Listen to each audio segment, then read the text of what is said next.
The following is a presentation of Apologetics Press.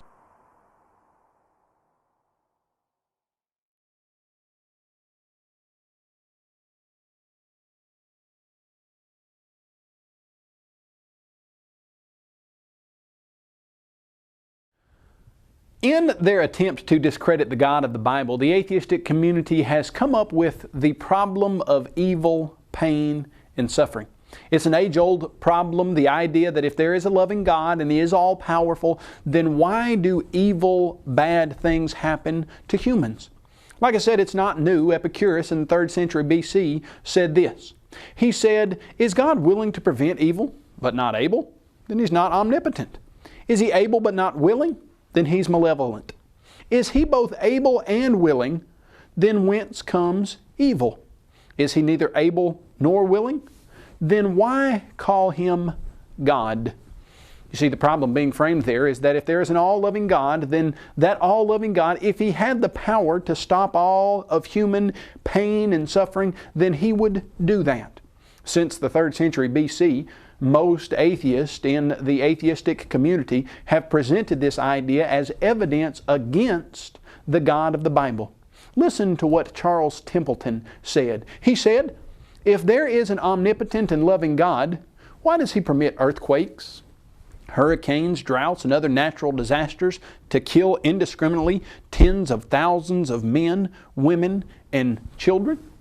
You see, there again, the atheist presenting the problem. If there is a God, why does He allow things to happen that seem to us to be evil or that contain pain and suffering for the human population? Sam Harris used this line of reasoning in his atheistic writings. He said, "An atheist is a person who believes that the murder of a single little girl, even once in a million years, casts doubt upon the idea of a benevolent God." He said on page 55 of his work, The Letter to a Christian Nation, "This is the age-old problem of theodicy, of course, and we should consider it solved. If God exists, either He can do nothing to stop the most egregious calamities, or He does not care to.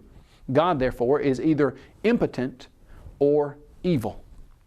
You see, what's being said here is that God cannot be moral if there is any evil or pain or suffering that occurs in this world.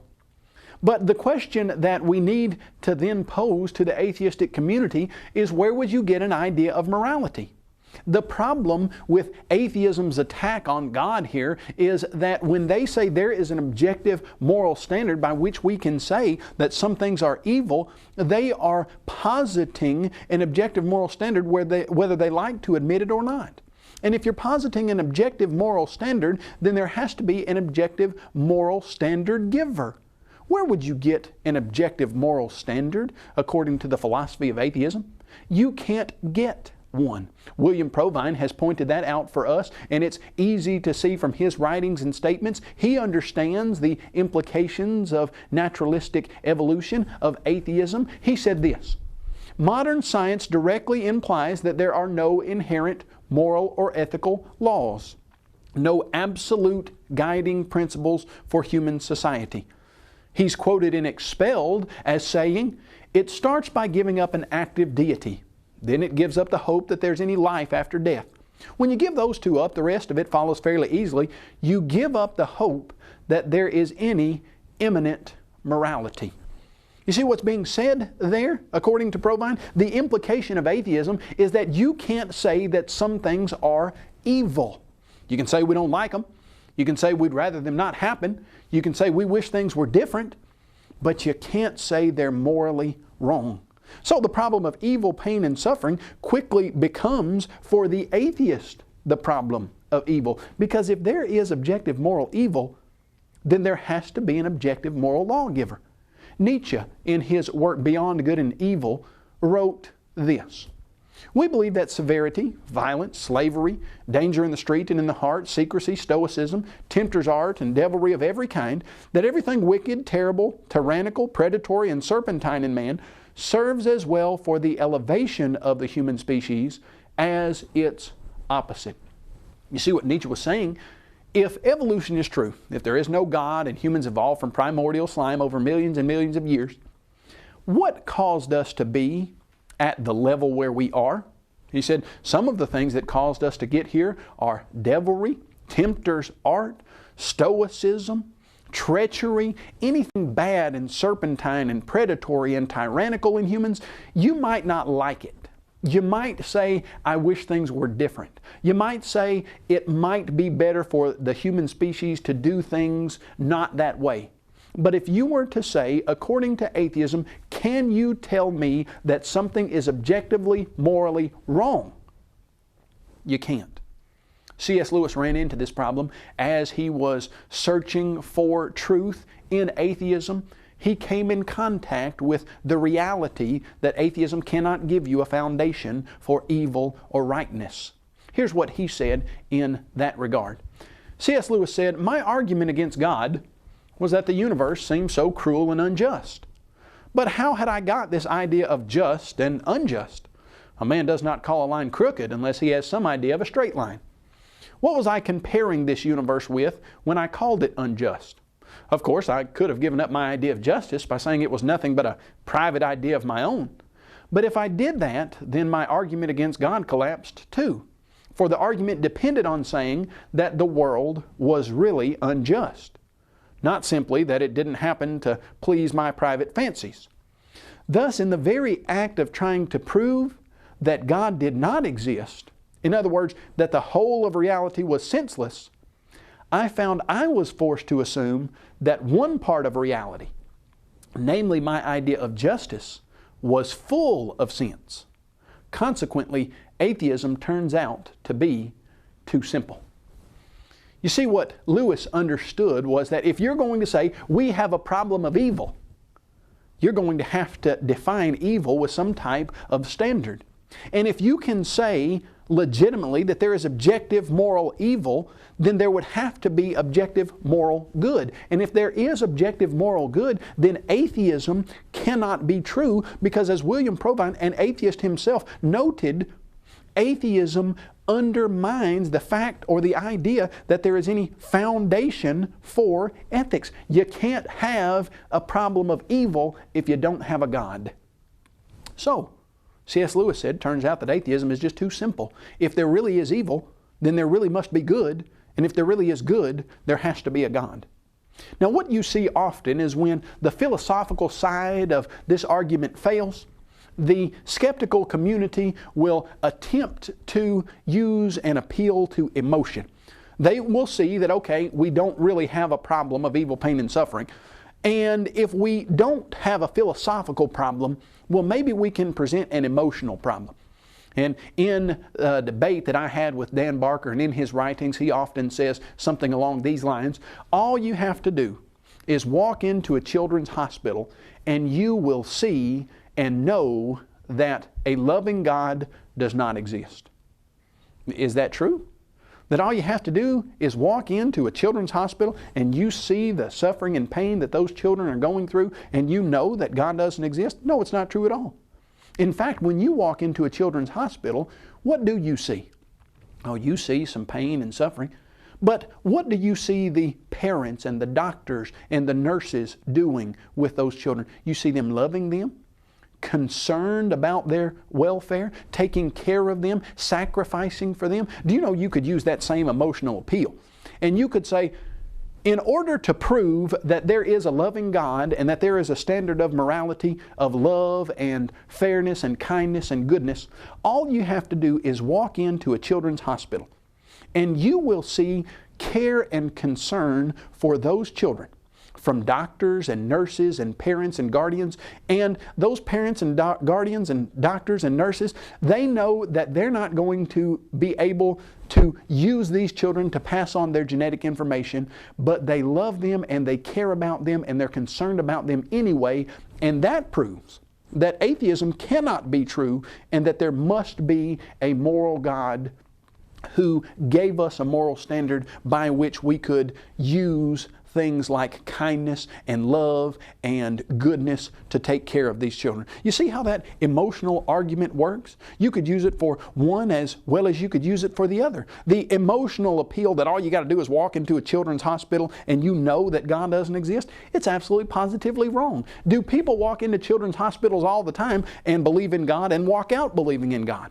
Absolutely. In fact, what you will see is that most of the people who are voluntarily going into those children's hospitals to give comfort and care to many of those children, most of them believe in God.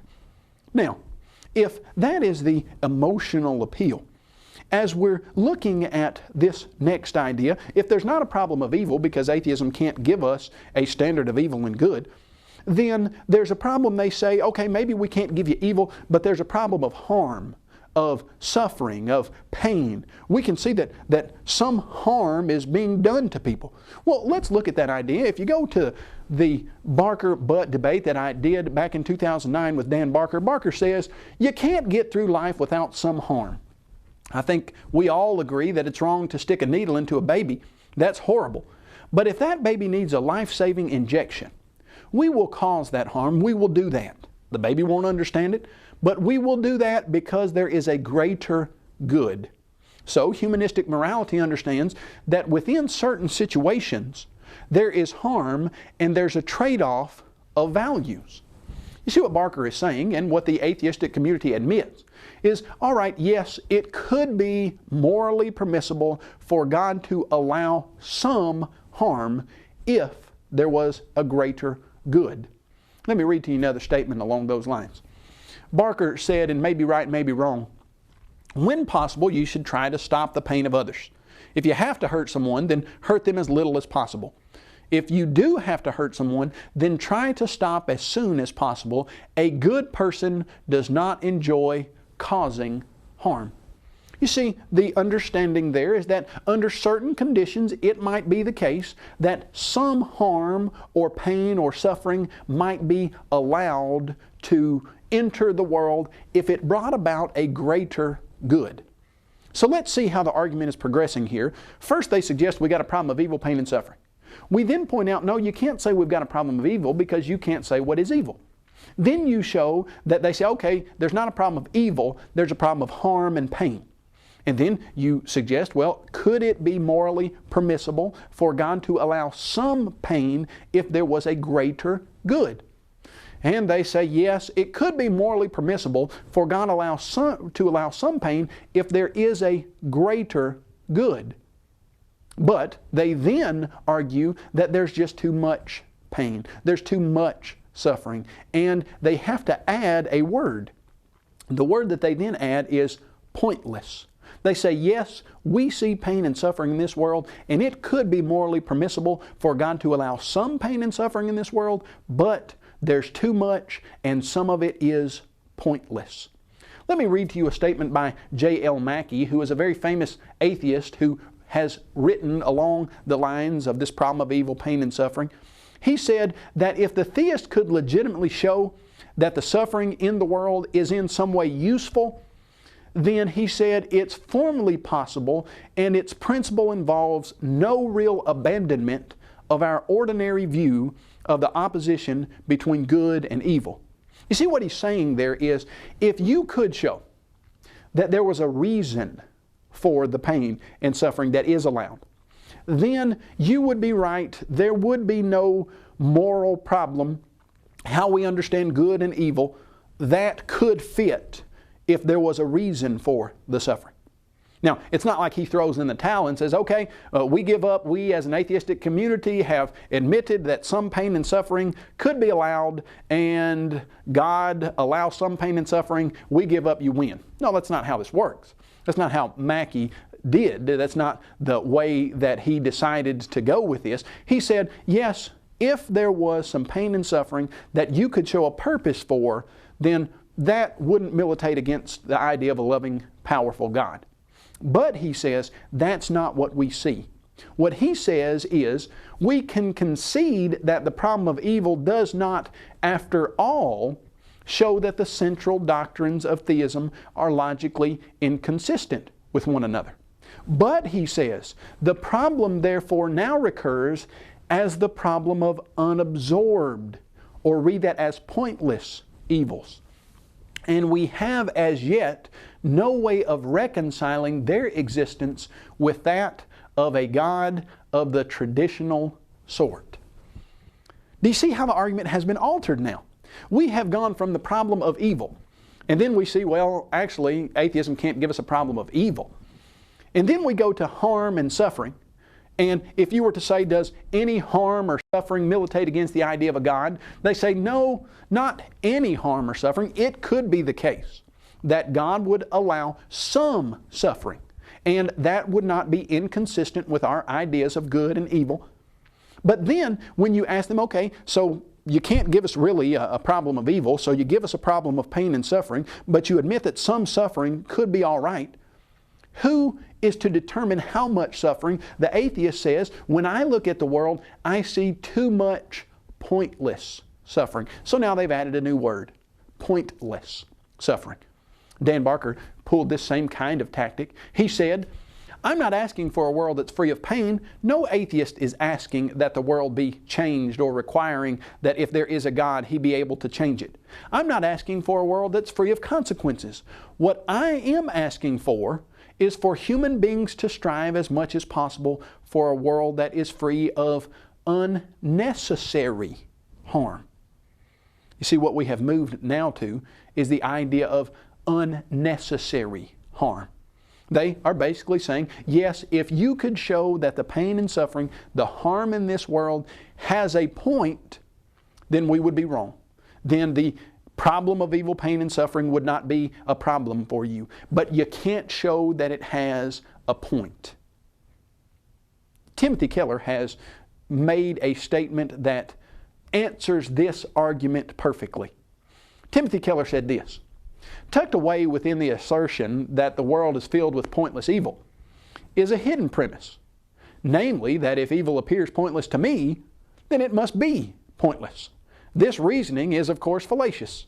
Just because you can't see or imagine a good reason why God might allow something to happen doesn't mean that there can't be one. Again, we see lurking within supposedly hard-nosed skepticism an enormous faith in one's own cognitive faculties. If our minds can't plumb the depths of the universe for good answers to sufferings, well then, there can't be any. This is blind faith of a high order. You see what Timothy Keller is saying?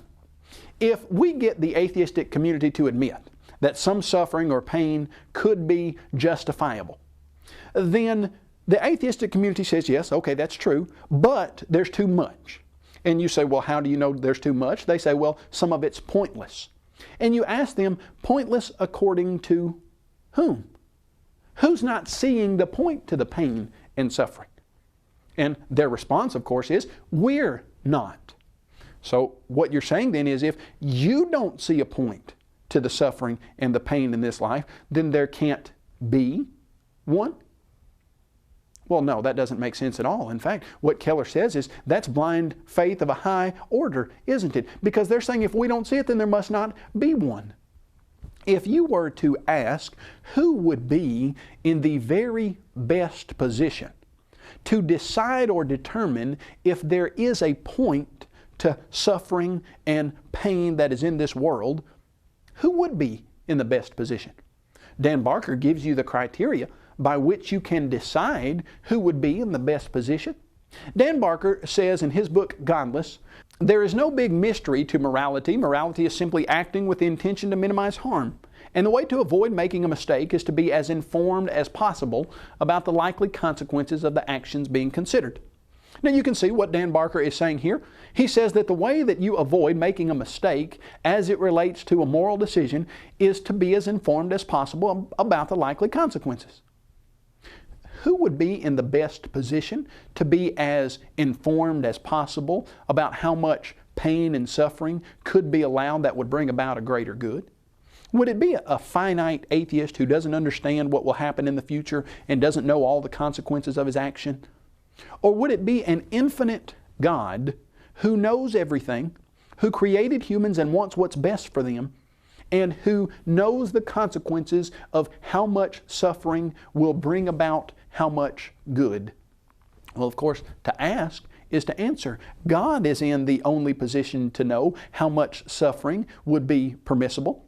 You can see then what has happened to the atheistic argument. They started out with a problem of evil, pain, and suffering.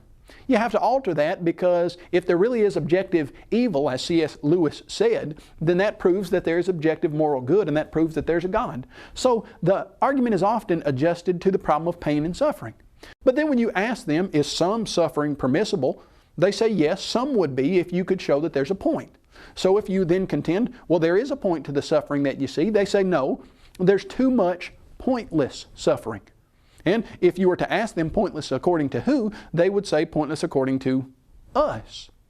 Do you know why they see the suffering in this life as pointless, as not being used for a greater good? Because they have missed a key concept in the Bible. If there really is a God who loves His creatures and who has endowed them with an immortal soul, then that God would prepare a world by which they could have the most benefit for the longest amount of time. See, this world is a veil of soul making. The purpose for this world is not for humans to be as comfortable as possible for as long as possible while they live on this earth. The purpose is to forge character inside of a person to prepare people for eternity. You see, if you misunderstand the purpose of something, you'll certainly misunderstand whether it's good or bad. Suppose I have in my house some decorative fruit. In fact, you can come into my house and there is a little tray on a metal piece of furniture that has 3 green pears. And suppose you go up to one of those pears and you take it off of that tray and you try to bite into it, and it's plastic. And you say, Kyle, this is ridiculous. This fruit is terrible. You can't eat this. It's no good for you. And I say, no, of course you can't eat it. Of course it's not good for you, because you're misunderstanding the point of the fruit. That fruit is not to eat. That fruit is for decoration. If you misunderstand the point, you'll always misunderstand the value of something. What is the point of our existence on this earth? Is it to be as comfortable as possible for the few years that we're going to live here? Or is it to form a character that can last through eternity, where we will live in paradise with God and have the best chance to form a relationship with God while we're here? Is it that this world is a probationary period where we're here for a little while, and the things that happen to us are in play to intentionally help us to see what's the most important? Eternal life. Yes. So you see, the problem of evil, pain, and suffering is not a problem for the Christian theist. In fact, if there really is evil, there is a problem for some group, and that's the atheistic group. But if we can show that there really is evil, then there must be good. And then when you start to see where they're trying to go with this argument, you see that not only do they admit that some harm could be good, but if you could show that there's a point to it, then they would say, yeah, there's really not a problem of evil, pain, and suffering. And when we show that the point to it is to forge character that will last through eternity, well, their accusation against God falls flat. There's no problem of evil, pain, and suffering. And as C.S. Lewis said, atheism turns out to be too simple. This has been a presentation of Apologetics Press, an organization dedicated to the defense of New Testament Christianity. Visit us on the web at apologeticspress.org or call 800-234-8558.